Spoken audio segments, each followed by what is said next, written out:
Dear listener, today's show is completely in English, and that's because my guest is Clementine Morrigan. She's one of the strongest opinionating persons on the internet nowadays when it comes to cancel culture. She's a very bright thinker, and I really admire her work and her posts. Last couple of weeks, I've been doing a lot of work behind the scenes.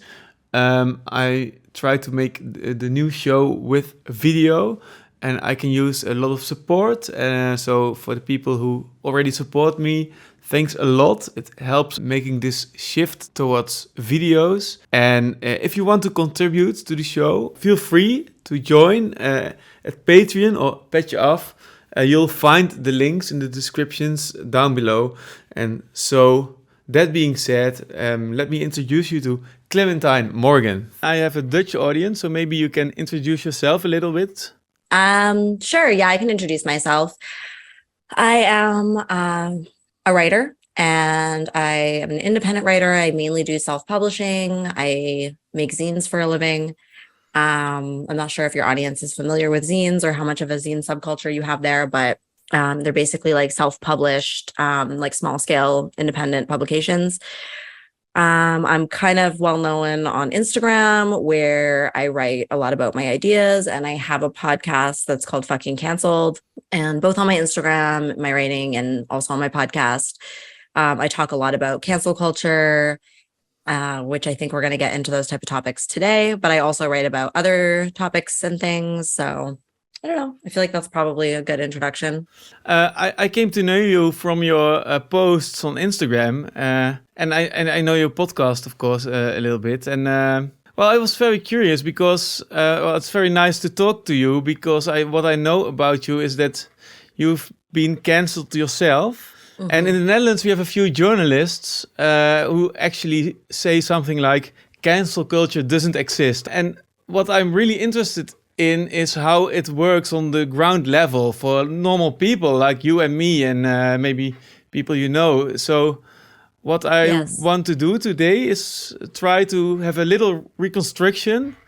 So maybe you can tell something about your life before this happened, and then you can maybe tell something about what happened, and then we can elaborate a little about what this cancel culture is and what the impact is on people. Absolutely. So yeah. So you want me to just get into it? Yeah. So basically, I usually start telling the story by going quite far back, because I first entered into what we would call like social justice culture when I was a teenager. So this was a long time ago, in like 2003. And I am a queer person. I came out of the closet really young, and I dropped out of high school and I moved to Toronto. And there I went to a queer alternative school for youth who had been driven out of the mainstream school system due to homophobia. And so in that school, I was first introduced to what we now call social justice culture. And I was introduced to like the concept of privilege, and like what we on my podcast call identitarianism. So starting to really look at everybody's identities and to think about power largely through the lens of identity. And so I was in that world for a bit as a teenager. And then I, due to my a lot of the things that I write about besides cancel culture is trauma. So I have complex PTSD. I had a pretty fucked up childhood. And so like many people who have had those experiences, I became an alcoholic, and I basically left social justice culture and was doing crazy alcoholic things for 10 years. So I was in a very dark and troubled place and drinking a lot, and not really in social justice culture because I was hanging out with other people who were into drugs and alcohol and living pretty sketchy lives.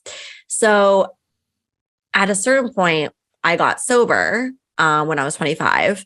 And when I got sober, I basically landed back into social justice culture because I'm queer and because I'm a leftist. And those are my politics. And that's sort of where you end up, I guess. At least, you know, in North America, it's probably a bit different. in other places, but I think that this kind of social justice culture is spreading quite a lot, and a lot of it comes out of the United States, but it is spreading through the Anglosphere and then outside of it. But basically, yeah, so I got sober and I landed back into social justice culture, and I was in a position where I was filled with anxiety and stress because during the years that I was an active alcoholic, I obviously acted in all sorts of crazy ways. I acted in all sorts of ways that were harmful and not great because I was blackout drunk for like 10 years, you know? And so when I got sober and I entered into this culture, which was a culture that was very unforgiving of people who have made mistakes, you know, I was constantly filled with dread and anxiety because I was like, at what point is my past going to come out? And like, I always felt like I was building my new life on this foundation that like the rug was going to be pulled out from underneath me at any moment, because if anybody ever, you know, decided to do a call out against me about my past, you know, it would all be over for me.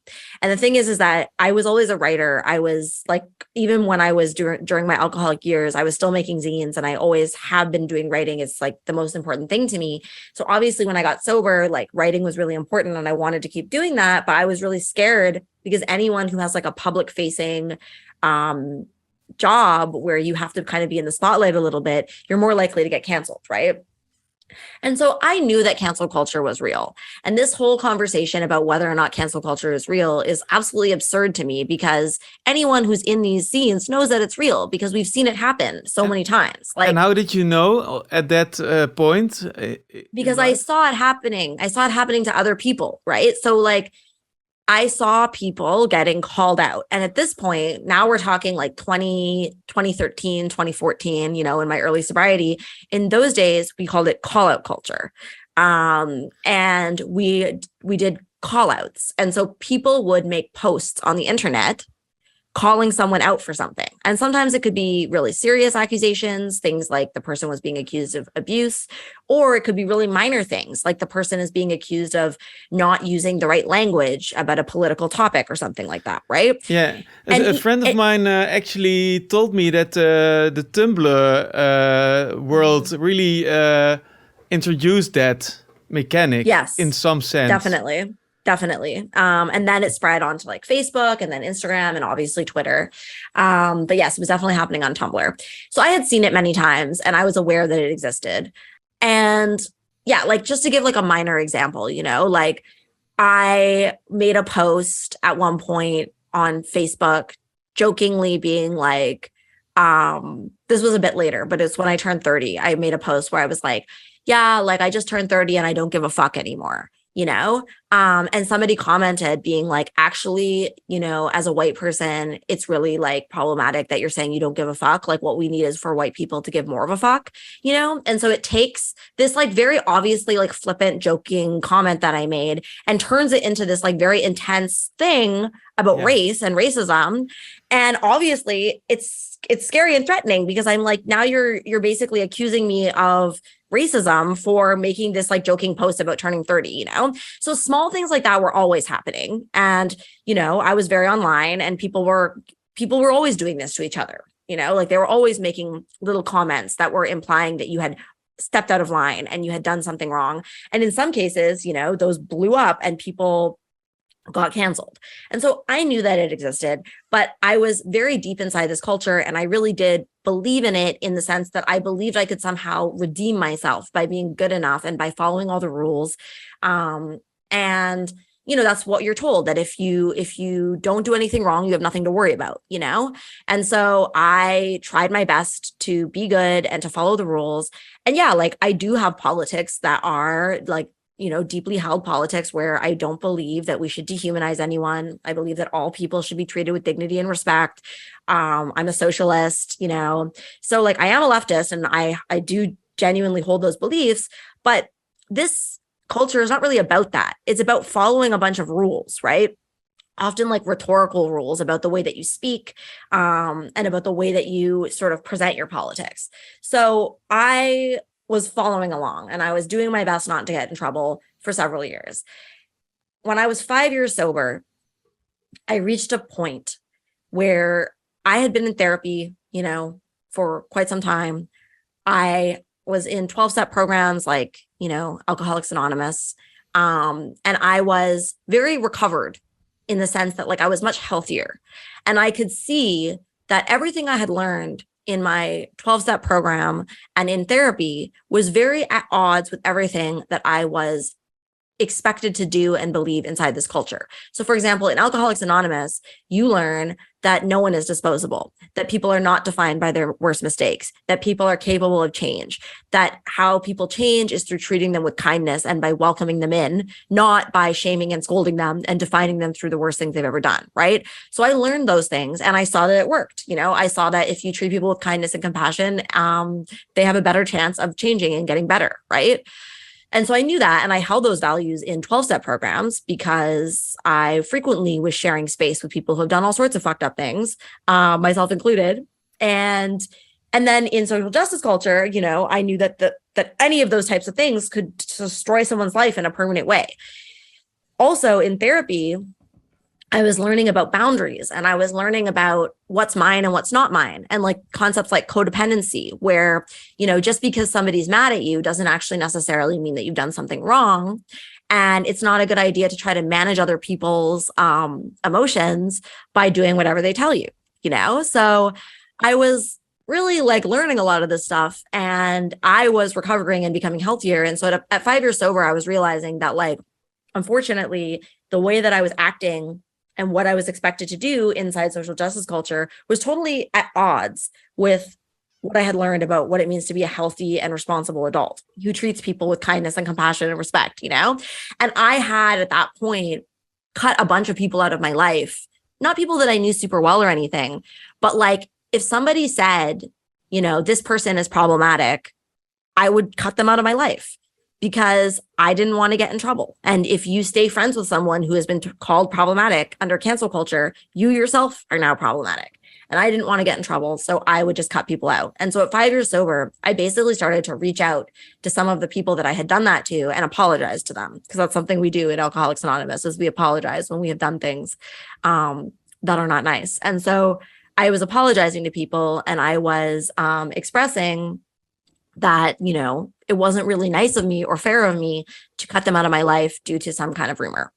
So from 5 years sober on, so it was about 5 years ago, I'm 10 years and a bit sober now, I started to have this internal worldview where I not only admitted that cancel culture was real, but I believed that it was wrong. And I was afraid to say so. Was there a specific moment? Was there a specific moment that you realized that, or was there an instance or? Yeah. So basically, I mean, it was slowly like percolating under the surface, and I think me starting to reach out to the people that I had cut out because of rumors was a turning point for me, because it was me admitting that like it wasn't that these people were bad, it was that people were spreading rumors about them and socially isolating them, and that must be really hard to go through that. So me extending compassion to those people, I think, was the turning point. And then one of those people, so Jay is my co-host of the Fucking Cancel podcast. Yes. Jay was one of these people. When I first met Jay, I was maybe like 3 years sober or something. And we met at a meeting because they're also sober in recovery. And we really hit it off and we had a lot in common. And I thought they were really cool. And we added each other on Facebook. And somebody messaged me to tell me that this person is problematic, that there were rumors being spread about this person and that this person was problematic and I shouldn't be their friend. And I unfriended them on Facebook. And when they asked me about it, I said, people have told me this about you. I don't want to be your friend. So I did that. And then I did that to other people too, not just Jay. But when I was 5 years sober and I was reaching out to people, one of the people that I reached out to apologize to was Jay. And I ended up hanging out with them. And yes, we did have a lot in common and we really hit it off. And they were someone who also had this analysis and this understanding. And so they became the first person that it was safe for me to talk to about the way I felt about these things, because they're also queer. They're also a leftist. They share the same politics as me, but they knew that cancel culture was real and they knew that it was wrong. And they had been targeted by it on a small scale locally in their city. and we could talk about it together. And so we actually started. Can you name one example of that, of how he was treated in his local community? I mean, basically, like it's kind of Jay's story, so I don't want to get into too many of the details about it. But they had a conflict with one of their roommates, and then it got spread around, that they were like a bad and sketchy person. And I don't want to get too much into it because it's Jay's story, but I'll go into more details. I'll go into more details about my own. Yeah, of course. But basically, so yeah, Jay and I, we actually started dating. And they're still my partner to this day, as well as my podcast co-host now. That's nice. And yeah. And so, I had a safe container to talk about these things and to share my fears. And so now it's like I had this awareness, and I was basically sort of walking this like fine line, because I had reached a point where I was healthy enough that I wasn't going to play along anymore. I wasn't going to cut people out of my life because of rumors. I wasn't going to like let people bully me. So yeah, I wasn't going to let people bully me. I wasn't going to like, one of the things that I used to always do is like, there's like certain political days, like there's like political issues going on, or there's like, trans days or queer days, or like certain days where everybody's supposed to make a post on social media about like a specific political topic. Like I used to do that religiously because like, that's what you're supposed to do. I stopped doing that. I was like, I will post what I want to post about. I'm not going to just performatively post about things because I feel like I have to. So like those shifts were happening for me. But I wasn't really ready to just fully come out and say, I oppose cancel culture. I think it's wrong, because I was very scared. Because I was, during these years, I had been building my career. I was starting to have some success in my career as a writer, and I really did not want to be canceled. I started to write about it a little bit in my zines. But that's a bit different than posting about it online. And then basically in 2020, a lot of people got canceled in 2020, because I think in part because everybody was super online because of COVID. Yeah. Everyone's very isolated, very online. So cancel culture kind of reached a fever pitch.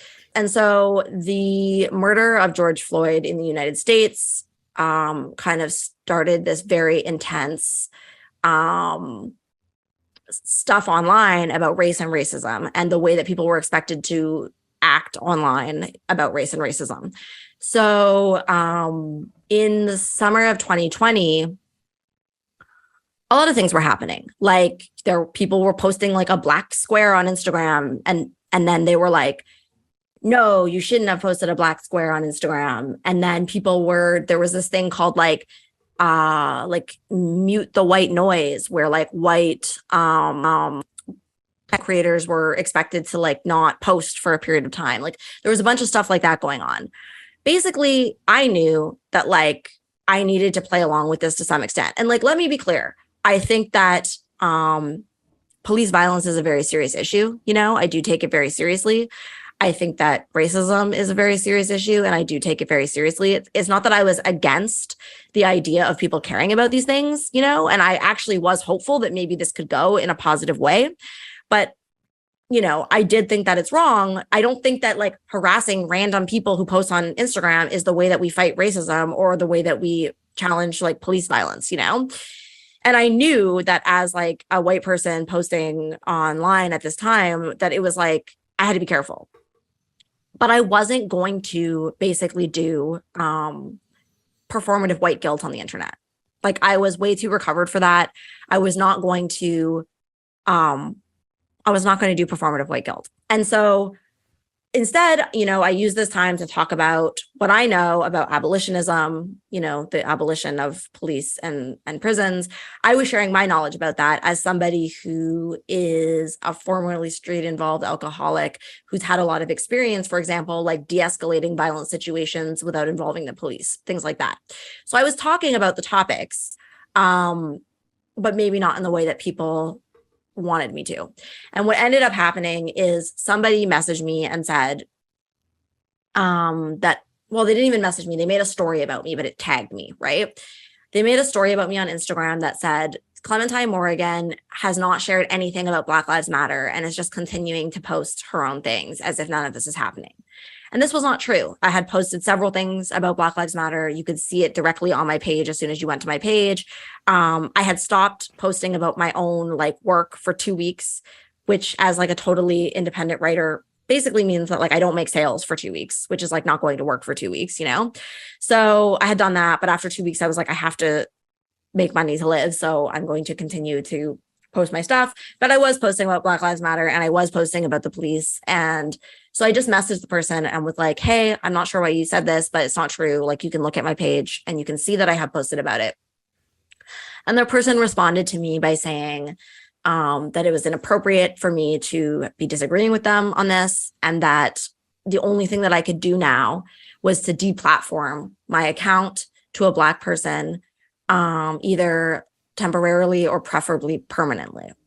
And so basically what that means is that they wanted me to give my Instagram account away to supposedly to a random Black person, I guess, which at this point of where I was at with my politics, you know, I knew that what they were saying is actually a type of racism because they are treating Black people as interchangeable.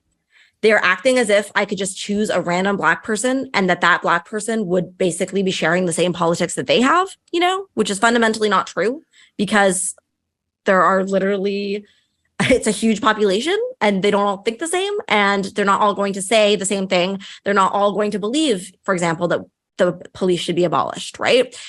So I knew that it was absurd and racist and that it went against my political views and I wasn't going to do it. So I basically just, and also like, it's absurd to ask me to give away my Instagram accounts. Literally like, it's a huge part of my job and it's how I make my living. And it's also like, why would I do that? I literally hadn't done anything wrong. It was absurd, right? So I just didn't reply, but I knew that it was like fucking over for me. And so like a giant cancellation campaign happened. I honestly think like at this point when I tell this story, it's like people find it hard to believe because it is so absurd. Like literally nothing happened. You know, when people hear about people being canceled, they always assume it's because the person said something problematic, you know, or they did something. And how did you knew that it was over at that point? Because it sounds really absurd to me. It is really, well, it was even in the Netherlands, it was quite absurd with the black squares and people saying silence is violence. And we have also, we've had a big protest at the main square in Amsterdam and all people being bribed into protesting. And yeah, it was crazy. Yeah, I was there actually to interview people, and I was really curious about the situation. But well, it was a mess. And so, to bring it back to the question, how did you knew at that point that it was over? Well, because the context was the same in Canada. Like everybody was acting this way, and I knew that I had just been called out publicly, you know, and then demanded that I deplatform, and I wasn't going to do it. So me, being a white person who is being demanded to deplatform to a Black person at this time and me not doing it, I knew that would be framed as me being a racist and a white supremacist. And that's exactly what happened. And so literally, there was an international campaign of harassment against me. I received just endless messages calling me a racist, demands that I be accountable, demands that I deplatform, demands that I reflect on my internal white supremacy and my white fragility and all of these things. All my friends, everybody who knew me was also getting messages being told to hold me accountable. I lost almost all of the relationships in my life because most people cut me out of their life after this. My friends, my community, the people that I had known for years exited my life. They told me that I needed to be accountable, and the fact that I wasn't being accountable meant that they couldn't be my friend, or they just unfollowed me and stopped speaking to me. And I'm talking almost everyone that I knew. And to be fair, just to make sure, what was the core problem from the point of view of the protesters with what you did or did not do? Basically, I mean, it's not totally clear. What I was accused of was actually something I didn't do. Like I was accused of not sharing about Black Lives Matter. Yeah. I was. Yeah. So the basic, so I said so that. that's the assumption is silence is violence. That's what was said But in I the wasn't Netherlands as being well. silenced. Well, I don't agree with silence is violence, but No, okay, I don't either. let's make the case that silence is violence. So then they say, well, you as a socially engaged person, you should have said something, and you didn't. So that's why we want you to deplatform. And then Yes, and then and keep in in your mind- defense is, well, you said something about it, so Yes. it's complete absurdism, right? Yeah. So like I had about 50,000 followers at this time.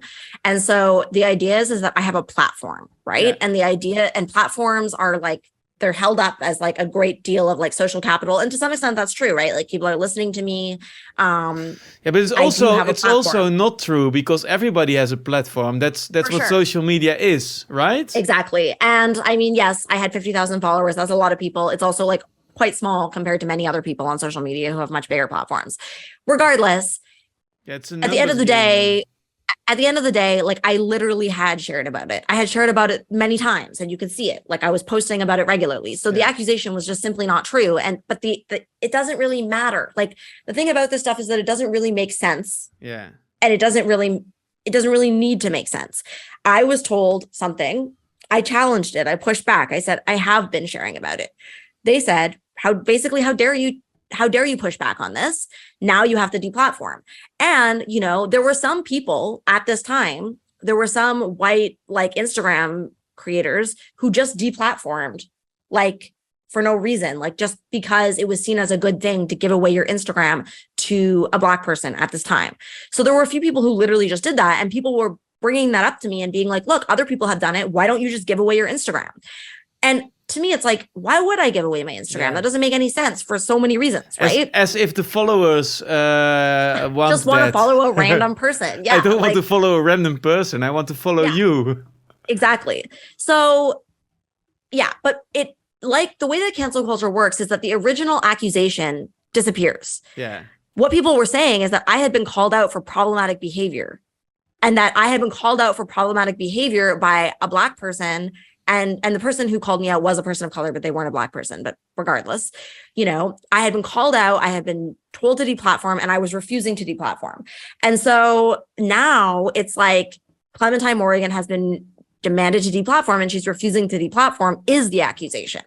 And the fact that it doesn't make any sense doesn't matter. Yeah. It's like an algorithm. It's the second line of the algorithm. And exactly. the first line has disappeared. Like, okay, now the accusation is she has to deplatform, and she doesn't deplatform. Exactly. So therefore, she is a racist. A white supremacist. Yeah. And so that happened. And, you know, my life was very much inside social justice culture. All my friends were like queer people who cared about these things. So it was very easy for me to lose everything. Like I lost almost all my friends because they were getting messages, they were being harassed, and in order for them to protect themselves, they needed to distance themselves from me. And so was there a difference between your social life online and your social life in the real world? Or no, was it just my real life was totally totaled. Like I literally lost almost all of my friends. Whoa. Like I maybe kept about 5 friends, and those people experienced quite a bit of harassment and consequences for staying my friend. They lost friends for staying my friend. So it was very, very, very intense. And I was at the time living in a queer collective house, and the people that I lived with wanted me to do an accountability process for my problematic behavior. And I refused to do that because I thought it was absurd, and I had to move. So like I lost my housing. I lost almost all my friends. Obviously, they were trying to completely tank my career. They didn't succeed at that, but like they were basically telling everybody to unfollow me and that I was problematic. And like I lost, you know, many people who previously supported my work, stopped supporting my work. And so it was extremely horrible and stressful. And so that's basically the story of my original cancellation. And then from there, it's like, you know, because because I knew that there's no way to come back from it. Like I had seen enough cancellations already to know that you can't really like be accountable, you know, and then everything will just be okay. Like this stuff doesn't really go away. Yeah, And yeah, yeah. regardless, It's like I with was this, I always compare it with the Scientology church, with all these levels. And then at one point you see, okay, this is endless. There's always a next level and a next level and a next level. And this goes as well with this, how did you call it? Accountability process. yes. We had a few instances in the Netherlands, like this very, very popular club, the School, which translates to school. It's a world famous club in Amsterdam, and they got cancelled.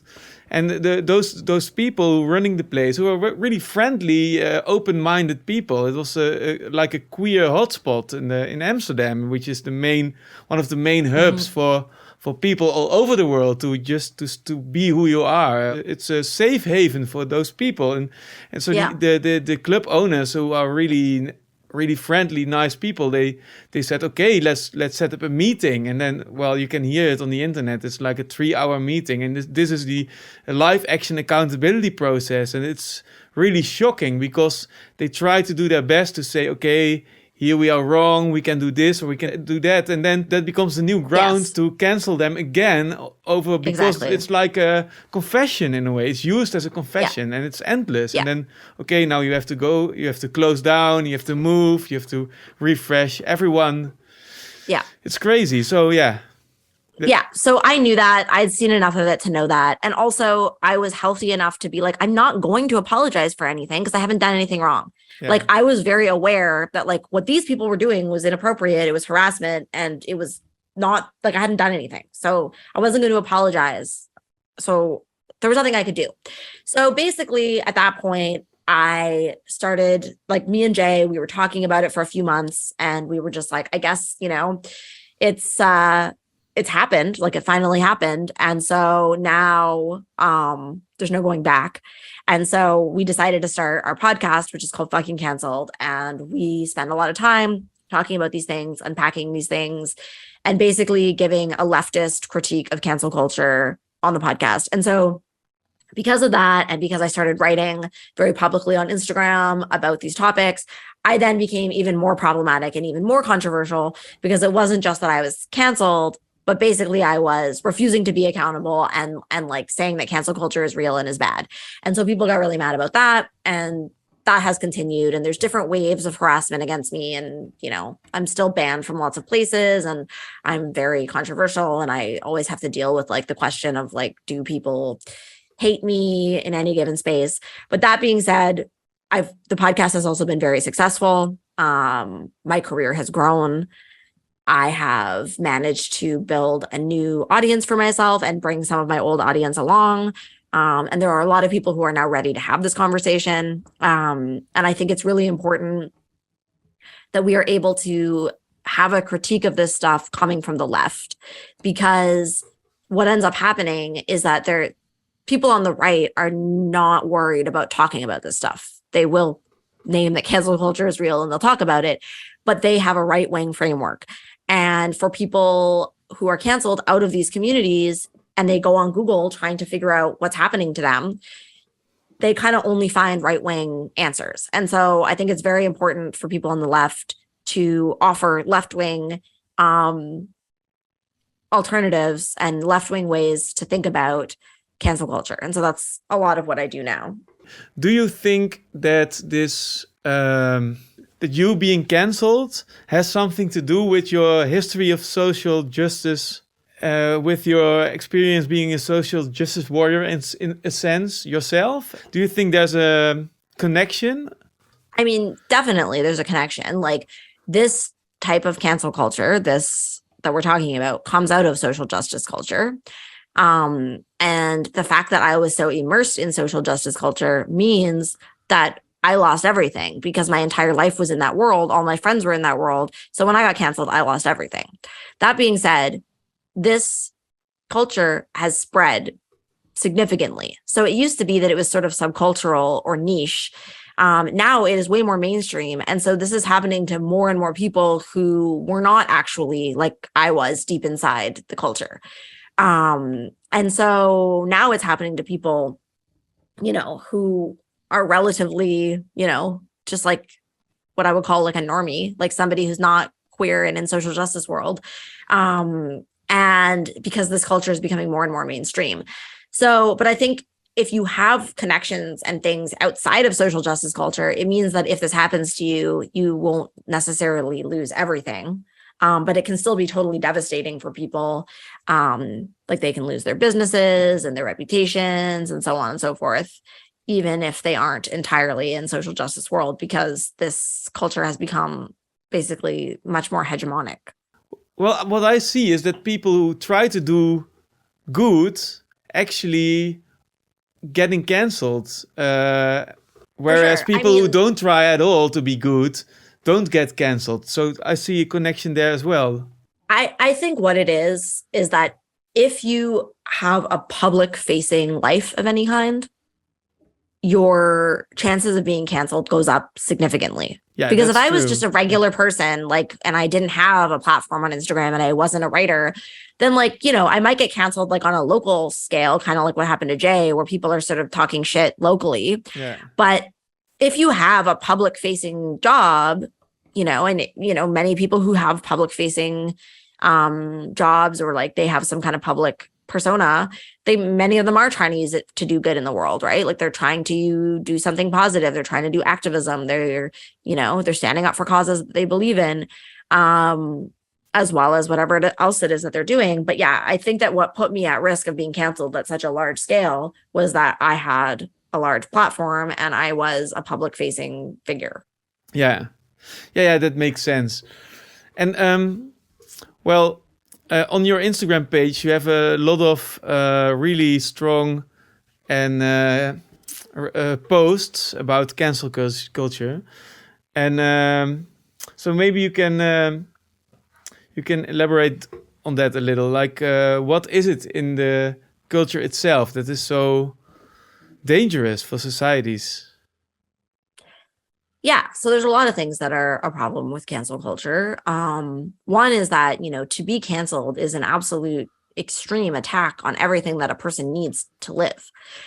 Is a brutally cruel thing to do to someone. So, basically losing any of the things that you lose when you're canceled on its own is enough to be a huge stressor in someone's life. Losing major relationships, losing your reputation, potentially losing your job, potentially losing your housing, and losing all your supports at the same time that you are experiencing a huge amount of like harassment is like a horrible thing to go through. It also, a big part of it is that you lose your hope for the future, because like, what are you supposed to do now when everything that you do, people attack you for it?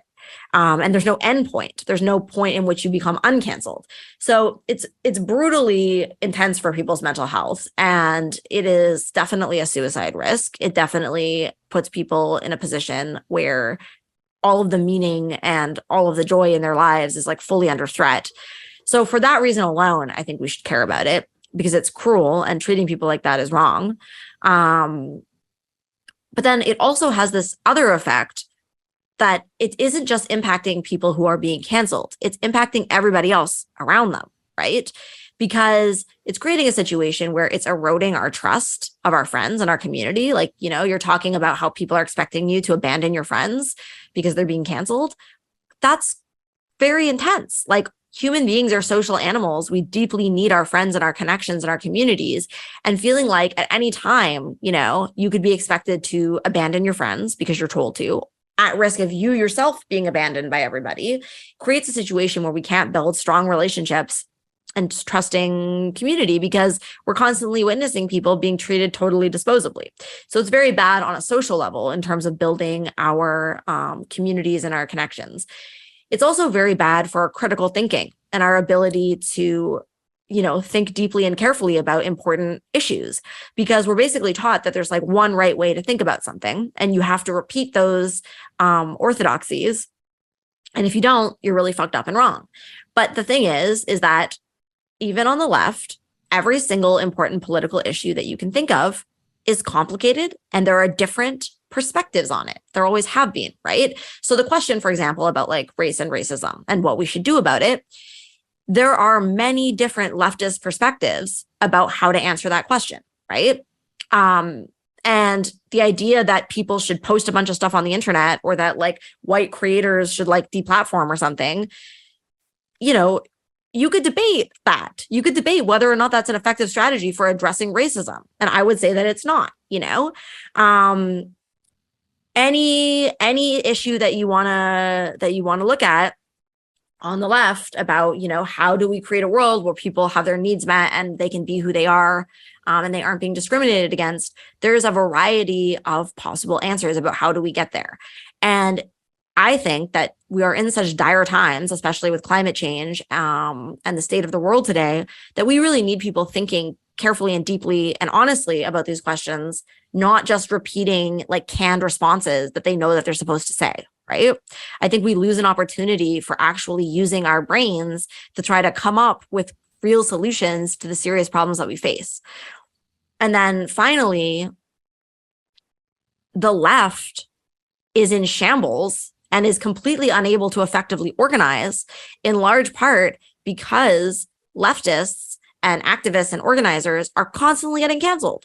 And so like whenever you see people doing political work, trying to make change in the world, they're very often targeted and their political work is totally undermined and ripped apart, not from the cops, not from the government, not from the right wing, but from inside the left. We destroy ourselves and we prevent ourselves from effectively organizing and making change. And like, I'm very passionate about this, especially on the topic of the environment and climate change, because we are, experiencing a very bad situation in which potentially human civilization will no longer be able to continue. And we need people to be doing work on this issue. Like it's extremely urgent. But environmentalists are one of the most canceled group of people. They're constantly being targeted by cancel campaigns and their political work is being dismantled. And so it leaves us in a terrible position where the left is totally ineffective and can't do its work. And so that's just like, some of the reasons why cancel culture is it's bad on all levels. Yeah, I'm totally with you. And well, I actually know a person myself who got cancelled, and there were some accusations, and what happened? He was totally being isolated, and he had to live with his mother and in another city, and he lost all his friends, and so this isolation, I found it so brutal and harsh, and like, well, we even when it comes to like real criminals, it's we have a better approach, more human approach to criminals than to people who are accused. So yeah, this matter of isolation. Can you say something about that? How was it for you to be being so isolated from everything? Honestly, I was suicidal. Like I literally was at a place where I was like, what is the point of me continuing with my life at this point? Like it's never going to go away. And to like, for me, I have complex PTSD because of my childhood and like all the trauma that I've been through in my life. So like building a life where I finally had friends and community was like really difficult for me. And I finally reached a place where I did have some friends and community, and then everything was taken away from me all at once. And also I was told that it was my fault that was happening. So it's an absolutely brutal thing for anyone to go through. And like, one of the other things that I do is I do like trauma education, and like human beings are social animals. Like I really can't emphasize that enough. Like we need other people. And if we don't have other people, like, our mental health is going to take a nosedive. Like there's just no way around it. People need community. Isolation is very bad for us. It's bad for us emotionally, and it's even bad for us physically. Like we will become physically ill if we do not have any connections, because human beings are social animals. So like doing that to someone is absolutely fucking wrong. And like, putting someone in like isolation in jail is like one of the most fucked up things. It's like a human rights violation to do that, And so obviously this is not quite as intense as that, but it is a type of ostracization that attempts to basically produce a social death in which people are no longer allowed to have friends and community. And that is, I think, one of the worst things that you can do to someone. And it's really fucking wrong, and we shouldn't do it. Yeah, it's also the paranoia you get from it. Like it goes on for years. That you can't trust anybody. You never know who's gonna backstab you once you've been through this cancellation process, right? Absolutely. Absolutely. And I think, because I talk to like hundreds of canceled people now because of the podcast, and like, people struggle with this so much because it's like, basically there's a stigmatization that is put on you and you're treated like a contagion. And so basically every future relationship, you have to have the conversation, the disclosure conversation, where if you meet someone new, you have to tell them that this happened and that you're treated this way, because eventually they're going to find out, and like, I've had that conversation and I've basically been like, if you're going to stab me in the back, please do it now, because like, I don't want to invest in a new relationship. Can you tell me something someone. about the conversation? How does a conversation like that happens? So for me, like, it's maybe a bit easier than for other people because I am so controversial at this point and like well known for how controversial I am, that like a lot of people already know who I am and they wouldn't talk to me if they were, against this topic. Right. Yeah. So that helps, but not always, and like in my dating life, it's always a thing where I'm like going on a date with someone, I have to have the conversation. And like, for me, how I do it is I bring up my podcast. I'll be like, I have a podcast, and they'll be like, what's it about? And I'll be like, it's about cancel culture. And then they'll be like, oh, like, what about it? And I'm like, I am against cancel culture. And I basically use that because when I first started trying to have relationships again after being canceled, I used to feel like I had to tell them the story of my own cancellation, but I really didn't like the way that felt, because it basically felt like I was being like, look, like I am this like really marked, like targeted, stigmatized person. And I'm basically like asking you to be nice to me. And it put like a weird dynamic. So now what I do is I frame it not about my own cancellation, but about my deeply held political view that cancel culture is wrong. And so it's not about, will you be friends with me or not because I'm canceled? It's, will I choose to have a relationship with you based on your views? Because if a person believes in cancel culture, what they're telling me is that they believe people are disposable. They believe that harassing people and socially isolating them is an okay thing to do. Like, those are things that I think are wrong. And so I don't actually want to have a relationship with someone who has those views. And so I like to find out as quickly as possible if they have those views so that I can choose to go look for friends elsewhere. Yeah. The irony, or the wry irony here, is that if you suffer racism, you would say, well, that's the worst thing imaginable for me as a human being, that you treat me like I'm inferior. But if you use cancel culture and you isolate people and condemn them to have a life without friends and peers and without a future, you basically pulling a revenge on them, and with the same effect you suffer from to begin with. So that's the strange thing. Like, I suffer from the worst, and therefore you have to suffer as well. All sorts of, systems of oppression, bigotry, etc., is based in dehumanization, right? It's based in cutting off our empathy for someone and not allowing them to be a full three-dimensional complex human being, right? That's what racism does. That's what transphobia does, et cetera, et cetera. And cancel culture does the same thing. It allows us to dehumanize someone, to cut off empathy, and to treat them like they are not a full complex person and that they don't matter, right? So I mean, and it's kind of not surprising in a way though, because I think, many times we try to fight something by basically doing the same thing in a different way. It's not the first time that's happened. I don't think it's effective. And I think that we need to find different strategies, because if we oppose dehumanization, then we need to oppose dehumanization in all contexts. Yeah, that's the strange thing about it, because it's all dehumanization. So So you can eventually you will have this Droste effect of being cancelled because you committed cancel culture, and therefore you also well, that's the thing, right? Yeah.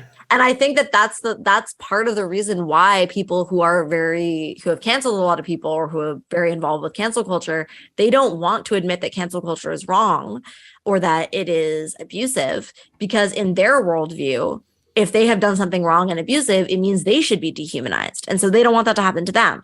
But I think it's very important for those of us who oppose cancel culture to maintain that we will never do that to the cancelers. We will never dehumanize the cancelers. We will never define the cancelers solely through what they have done. We will say the behavior is wrong, but the people doing it are still full, complex human beings who deserve empathy, who are allowed to have boundaries, who are allowed to have a full life, and that we are not trying to take that away from them. We are not trying to punish them. We are not trying to scapegoat them. We are not trying to turn them into a new enemy. Yeah. We are just simply saying that the behavior is a problem. And how do we get out of this mess? Because at some point, I thought, well, we never get out of it anymore. It's like this cancel culture is inescapable in some sense. Or do you see a way out? I see a way out. I even see a massive change in the last 2 years. Like, since I've been doing this work, I really do see a shift happening. I think it's going to take a lot of time, and there's probably going to be like backlashes and like waves where it gets worse again. But I think there's a lot of people who are really sick of this shit, who don't want to do it, who are just taking part because they're scared. And they need to see that there's another way. There's another way on the left. You know, they can keep their political convictions. And in fact, they can start to live in alignment with those political convictions in a more thorough way by no longer treating people like they're disposable, right? And so I think we get out by modeling a different way. We get out by having conversations like this. We get out by, you know, when somebody says, they slide into your DMs to be like, hey, so-and-so is problematic, we can respond by saying, hey, I don't actually take part in cancel culture, so please don't message me that, you know? And then it does take being brave, because if we start to stand up against these things, we're probably going to get pushback. And if you aren't already canceled, it's scary because you might become canceled. But what I will say is that the other side is fucking really nice, because even though what happened to me is super traumatic and awful, the life I have today is so much better than the life I had before, because now I can sit here and have this conversation with you and be 100% authentic, be 100% honest, and not worry that anyone that I currently have in my life is going to abandon me over it. Because the relationships that I have today are secure relationships where I am accepted in the fullness of who I am, and where I am allowed to think for myself, and I am allowed to be honest. And the people in my life today are trustworthy. You know, they experience bullshit for being my friend, and they choose to be my friend anyway, you know? And so those are the kind of friends that I want to have. And so it's honestly better. It's just like, it's a bit stressful getting here. That is true. And aren't you afraid that your enemies now say, oh, okay, so she turned out like this, so cancel culture is good? That's very tricky, right? This position. I don't know, because, well, my cancelers say all sorts of things about me that are obviously not true. Like, they frequently try to say that I'm on the right, you know? And they try to say that I'm right wing because I say these things. That's an easy frame, eh? Yeah, it's very obvious that I'm not right wing, because everything that I believe is a leftist position, you know? Yeah. So I don't know. I mean, I'm sure there's lots of people who will make all sorts of justifications as to why cancel culture is right. But to me, like, I would consider those people the true believers, people who are very invested in cancel culture.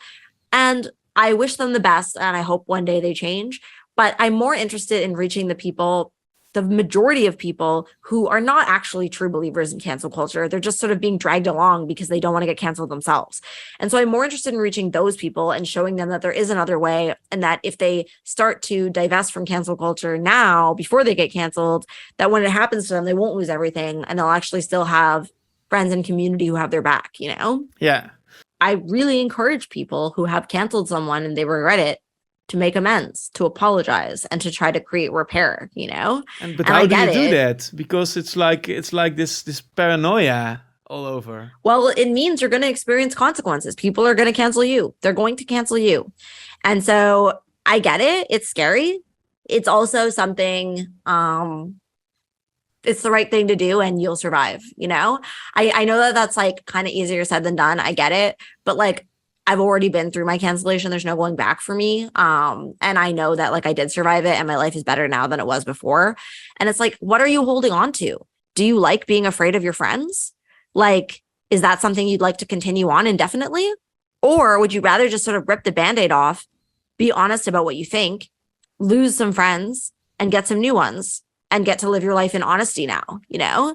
And if you reach out to people that you canceled and apologize and like, you know, try to make repair with them, I think most people will be very receptive to that because very few people apologize when they've canceled someone. Yeah, that's crazy. I think it's crazy. Yeah. But, well, maybe we can return to the beginning of the conversation. I said that a few journalists and columnists in the Netherlands said that cancel culture doesn't exist. I'm curious, what would you say to them if you had the chance? Like, what would you say to people like them, like who genuinely believe that cancel culture doesn't exist and it's just like... I mean, it's very difficult to respond to that because it's obviously not true. So I think there's basically two things. One is that when people say that, they don't mean that it doesn't exist. They mean that they think that it's justified, which is actually a different argument, right? They say it's not cancel culture, it's consequences, right? And so I think if that's what they're actually saying, then okay, we can have a conversation about that and whether or not they think it's like make an argument for why you think it's justified, and I will make an argument for why I think it's not. You know. Okay, let's play the advocate of the devil. So I say, okay, so we have this fucked up world, and we have to set things right. So cancel culture doesn't exist. It's just it's good that people know that that it's not equal, so it's good that they got cancelled, something like that, right? And so, like, I mean, I would say a lot of things to that. I would say, one, you know, how do we determine what is right and wrong in this case, right? Because many of the things that people are canceled for are not actually like things that are objectively wrong, like abusing someone or assaulting someone or something like that. They are differences of opinion, you know? So are we saying that people should lose their entire social life and their careers because they have a difference of opinion?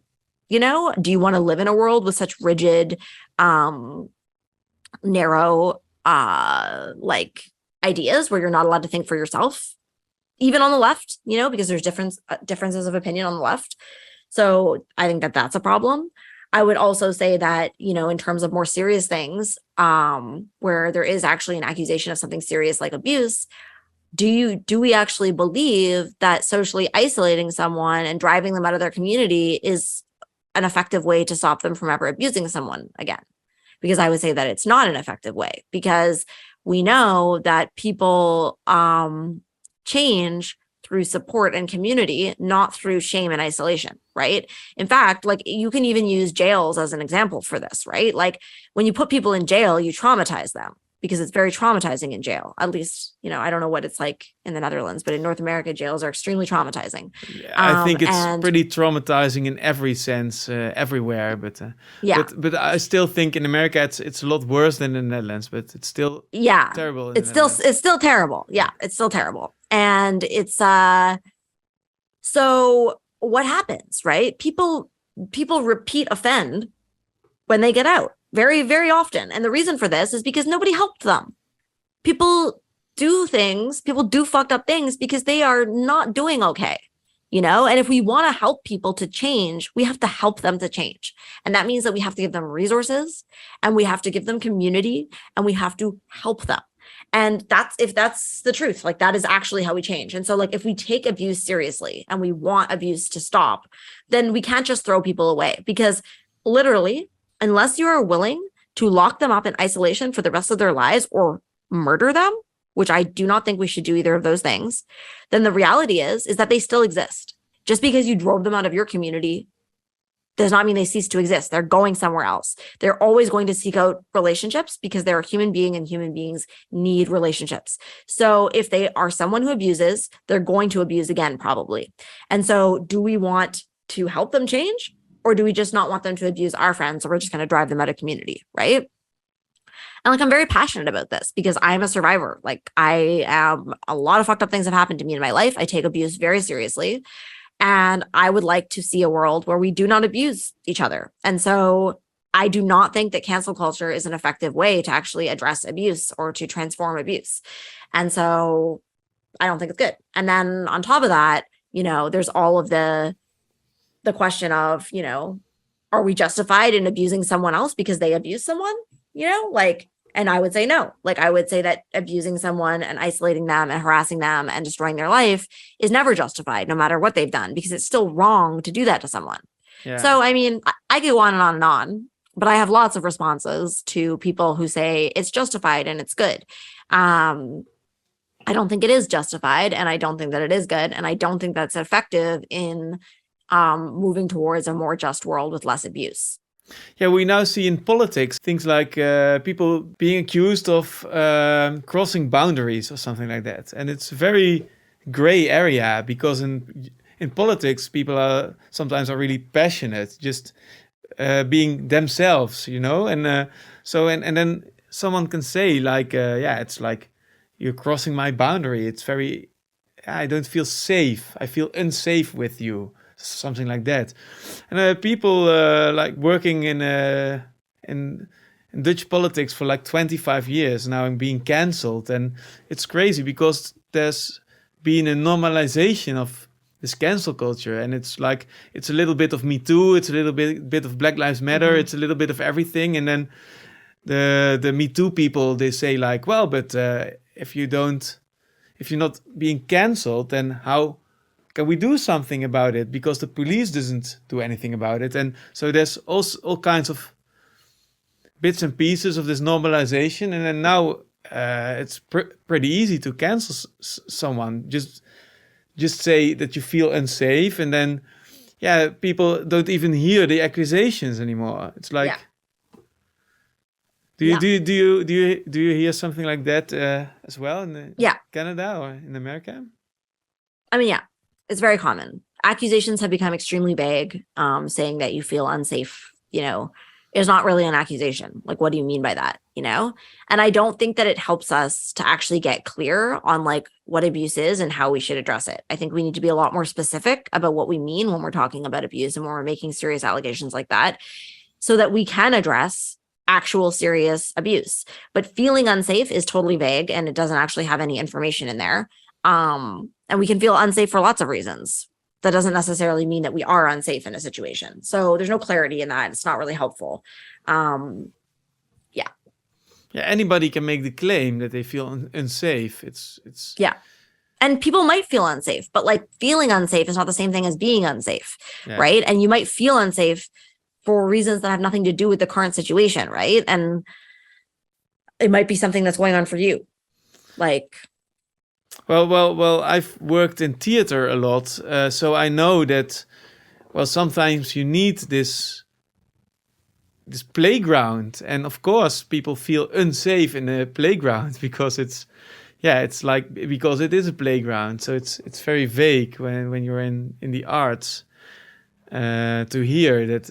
This crossing boundary discussion is really it's like for you to cross a boundary, right? Like, there needs to be a boundary. So there's certain boundaries that I think are sort of should be assumed, that we don't actually have to verbalize. For example, it's generally you shouldn't punch someone in the face randomly. That's a boundary. You shouldn't touch someone sexually when you haven't got consent. That's a boundary that you can assume. There's like many boundaries that are very obvious that like we can assume. But other than that, like, boundaries are specific person to person, right? Like, maybe I have a boundary where like, I don't like you to talk to me in a certain way or about a certain topic, right? But if I haven't told you that, then there isn't actually a boundary there. It's like an internal boundary, but I haven't expressed it, right? So we actually have to be responsible for our boundaries and express them to people. And then if somebody is crossing the boundary after you've expressed it, then they're crossing the boundary. But people can't read your mind. So I think that like it isn't fair to be like, well, this is a boundary that I have and people should have known that if you didn't communicate that in any way, you know? Yeah. And how do you feel about the Me Too movement, where this, we haven't talked about that much, but as I see it now, all those Me Too topics also contributed to this normalization of cancel culture a lot. Yes, I would agree with that. I don't think that cancel culture is an effective way to prevent abuse, as I already said. So I don't actually think that it is an effective way to address the serious issue of domestic violence, sexual abuse, things like this. I think that false accusations are actually quite common now because of the stuff that we're talking about how accusations can be incredibly vague and have no content to them. And then it can just be turned into like, this person is an abuser and there's no information about what that actually means. And then the person's life is destroyed. I think it comes from a good place of wanting to take abuse seriously. And like, I do take abuse seriously. And I think that we need effective strategies for intervening on things like domestic violence and sexual abuse. But I don't think that cancel culture is doing that work. And I think that we need more effective strategies. Yeah, is there any topic we haven't discussed yet? And do you think, is there anything you want to add yourself to this conversation?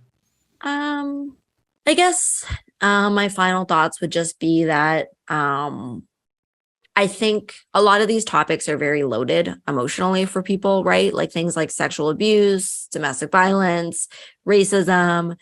I think that it makes sense that people feel very strongly about these things, that people oppose these things very strongly, and that they want to challenge them and get rid of them. You know, I agree with that. I think that we do need to be challenging racism. We do need to be finding effective ways to intervene in things like domestic violence and sexual abuse. And opposing cancel culture is not the same thing as not taking those things seriously. In fact, I would argue that opposing cancel culture is about wanting to take those things seriously in a way that is actually effective and makes sense, right? I want people to be thinking deeply about racism and to be thinking about the best and most effective ways to challenge racism. I do not think that cancel culture is allowing people to do that. It's telling people what they have to think. It's making people sort of repeat little catchphrases instead of thinking deeply, you know, reading widely. I, on my Instagram, will sometimes post like lists of organizers and scholars whose work I really appreciate. And people will respond by saying, I don't know who these people are. I can't find them on Instagram, you know? And I'm like, they're not on Instagram. They're scholars. They have books, you know, they are organizers. You can like listen to interviews with them. But we are so used to this like bite-sized information and sort of thinking that like our politics is just like a couple of sentences that we repeat, or it's like posting a black square. And I'm like, that is not politics, and that is not organizing, and it is not an effective way to like address something serious like racism, right? And the same thing can be said for sexual abuse and domestic violence and stuff like this. Like these are very, very serious topics that need a very serious response. And cancel culture is in fact normalizing new types of abuse where people can like stalk and socially isolate their ex-partner by calling their ex-partner an abuser, without any specific allegation as to what they mean by that. And obviously it's a situation that can be used by people who want to abuse and socially isolate their ex, you know? So we're actually creating new types of abuse, and we're not actually coming up with strategies for how to help people leave abusive relationships, intervene on abusive relationships, etc., or help people transform their abusive behaviors, like if they have been abusive. So I would like to be able to have lots of conversations about how to effectively address these very serious issues. But unfortunately, cancel culture, like, you know, sucks up all the air in the room and makes it so that we can't think deeply and carefully about these things. We can barely talk about them because it is so fraught to talk about these topics. And, you know, like if I wasn't already canceled, I would definitely be canceled for like any number of things that I've just said in this interview, right? We need people to think carefully and deeply and to speak openly about these fraught and nuanced topics if we want to take them seriously and do something about them. So like, I think a lot of people, when they hear these things, you know, they have an emotional response and they're like, oh my God, but like, I want to take these things seriously. And so I'm upset that like we're talking about them. But I'm like, talking about them is how we take them seriously, you know, and we do need to talk about them in a nuanced and careful way if we want to take them seriously. Yeah. Yeah, I agree. Yeah. So is it now your 24/7 job to address this cancel culture? And how does a working day or a week looks like in your life? I mean, I'm a writer. Not all of my writing is about cancel culture. It's one of the topics that I do work on.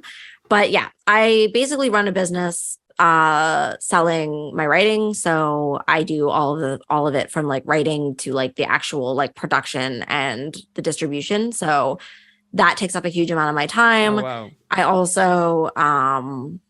also, yeah, I'm frequently doing interviews. I run my own podcast, which takes up a lot of time. And I recently started doing free consults with leftist organizers who are being affected by cancel culture. And this is something that I'm just doing basically as like my contribution to an effective left. So I don't get paid for that, but it's my way of helping out various activists and organizers who are trying to do important political work, but are basically unable to because they keep getting called out on the internet. I know so a lot of takes up a people bunch like of time. that. So what's your advice to them? I know a lot of people who are really stuck, especially in the cultural sphere in the Netherlands, like really stuck in this cancel culture shit. And they think, what should I do? I want to be a good person. I want to make beautiful productions, and I don't know what to do. Well, my answer is just you have to face it head on. Like there's no avoiding it. If you're going to be doing anything in public, you might get canceled. So it's better to just from the beginning be honest about what you think about this stuff and let it happen. You know, maybe that sounds shocking and depressing, but it's so much better to just be honest about what you really think and then to find the people who are with you than it is to be dishonest and to try to pretend like you don't think that it's wrong until it happens to you, you know? So just be honest and you'll find people who are on the same page. Would you have said this to yourself from 2 years ago? Yeah, it would have been better because the thing is that I mean, I survived and it's, you know, it was horrible. It was really awful, but I managed to rebuild afterwards. But if I had been honest from the start, and I would have been able to find people who were on the same page. Whereas when it happened to me, I had almost no one. Like, fortunately, me and Jay like were on the same page, and like a few friends ended up standing up for me. But other than that, I had all my relationships were in some ways based on a level of dishonesty because I did think this stuff was wrong, but I was too afraid to be honest about that. And so therefore I was surrounded by all these people who did not think that it was wrong. And then, you know, this is what happened. So I really do think that the best thing is to just be honest. And it is scary, but it's like, you will find your people. So I have one more last question about your darkest hour. You said that you thought about suicide. Mm-hmm. So how deep was this darkest hour? Was it really, really that deep? What was the first light in the end of this tunnel? Can you maybe tell me something about the actual moment of the deepest, darkest hour you have been through? Yeah. I mean, I was suicidal and, you know, I have mental health issues prior to this, right? I have complex PTSD. And so it was extremely really, really bad to lose everything. And I really did not see a way forward. And I did have very concrete thoughts about suicide. I think that what helped me and the way that I found the turning point for me was to connect to my drive to want to change things. Instead of just lying down and accepting it, I decided to say, okay, like what's happening to me is wrong. I knew it was wrong already. It's wrong. And I was hoping to avoid it, but it happened to me anyway. So now the only thing to do is to fight. The only thing to do is to fight this entire culture and to try to make a change. And so I took all of that energy, all of that anger and grief and despair and I turned it into drive. And I started the podcast and I started to be honest and I started to just face it head on, which was challenging and very difficult. But honestly, I think it saved my life. And now, I have helped to contribute to this larger societal shift away from cancel culture. I have connected with so many people internationally who have also been canceled. And that really helps because you see that it's not just about you. Like, it's an extremely isolating thing to go through, but there are literally hundreds of other people going through it too.